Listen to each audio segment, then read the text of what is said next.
My voice, not only my voice anymore. My voice is also your voice. My voice is very good weapon, people's weapon to remind about good things for all worldwide audience, including world without war, something like that. You know, there are artists who sing, and then there's Dimash. But if you thought Dimash Qudaibergen was all about reaching those impossible high notes, this past May proved he's something even more powerful. Human, real, intimate, grounded, and deeply connected to his people.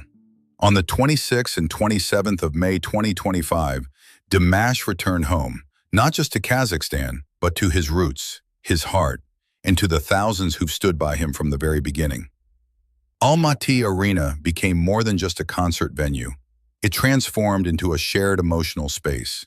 This wasn't a performance built for glamour. It was a homecoming, a space of stillness, emotion, and soul.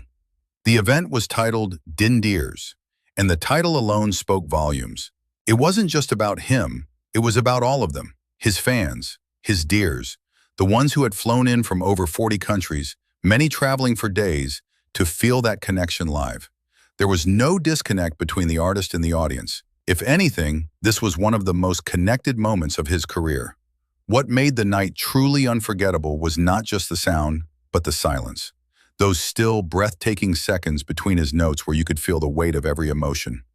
You didn't need to understand Kazakh or Russian or English to feel it. The emotion was universal. The room breathed with him. And when he performed Love's Not Over Yet for the first time, accompanying himself on piano, it didn't feel like a premiere, it felt like a confession. A gentle, vulnerable offering. Then came Tao Ishinde, another live debut that felt like it came from deep within him, almost like a prayer or a memory being sung aloud. And this is what separates Dimash from the rest. He doesn't perform at people, he shares with them. He creates a circle. No stage, no hierarchy. Just music, just meaning. The most beautiful moment, though, it wasn't even sung. Dimash invited the legendary Kazakh opera singer Bibigul Tulaganova on stage. At 95 years old, she is more than an artist. She is a living cultural symbol. When she gave him a birthday blessing in front of thousands, the arena felt like a family gathering. No lights, no filters, no extravagance. Just an elder passing down wisdom, love, and pride. You could see Dimash's humility in how he listened to her, in his silence, in his bowed head, in his eyes. Fans in the arena cried, not because of the grandeur, but because of the realness. And that's Dimash. He is not chasing fame. He is honoring it. Honoring every person who got him there. Honoring every part of the path that made him. But let's pause here and talk about who he really is, day to day. Because what many people don't realize is how balanced Dimash's life is. He works, yes, incredibly hard. Behind every performance is hours of rehearsal, composition, and planning. But he doesn't burn out. Why? Because he hasn't lost himself. He keeps his family close. He stays rooted in Kazakhstan. He maintains a quiet, grounded life even while he travels. He maintains a quiet, grounded life even while he travels the world. He doesn't chase the spotlight. He uses it to shine on others. At the D&Dears concert, for instance, he didn't just take the stage for himself. He welcomed other artists, Zarina Altunbayeva, Dastan Orazbekov, Isa Bekbalat, to perform, to be seen, to be heard. He even celebrated the winners of the hashtag Taoishin Challenge, gifting them with golden tickets to his European tour. That's not just generosity, that's vision. It's about building a legacy that uplifts. And then came the big announcement. In the middle of all that emotion, all that simplicity, Dimash revealed something major. He'll be performing at Madison Square Garden in New York this October, one of the biggest stages in the world. But the way he shared it? Calm, humble, no fireworks, just a quiet promise to keep walking forward. And what makes this moment so symbolic is where it sits in the timeline. Because just a day after the Almaty concert, the Stranger concert film premiered across cinemas in Kazakhstan. A film based on his 2024 Astana Arena performance.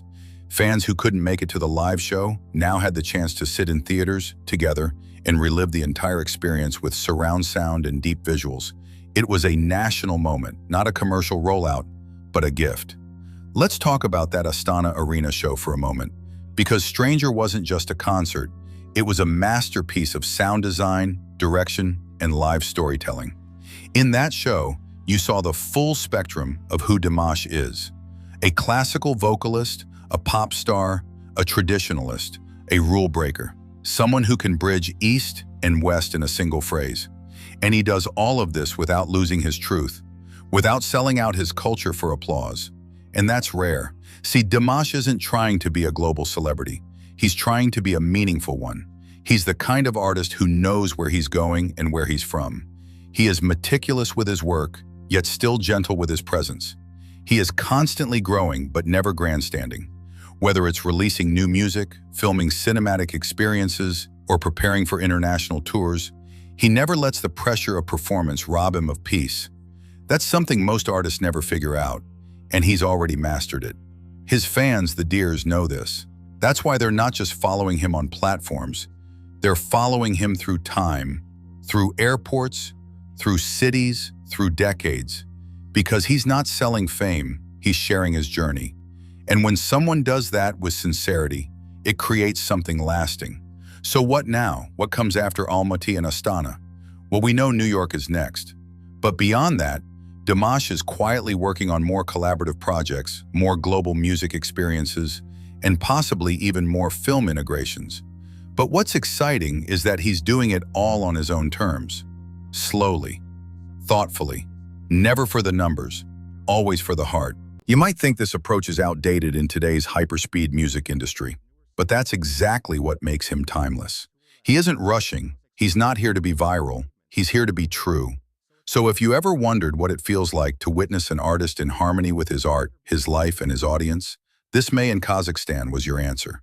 No fireworks, no gimmicks, just a man, a piano, his people, and a promise that he will keep creating, keep growing, and keep returning home, to music, to meaning, to the heart. That's Dimash. And maybe that's all we really need right now.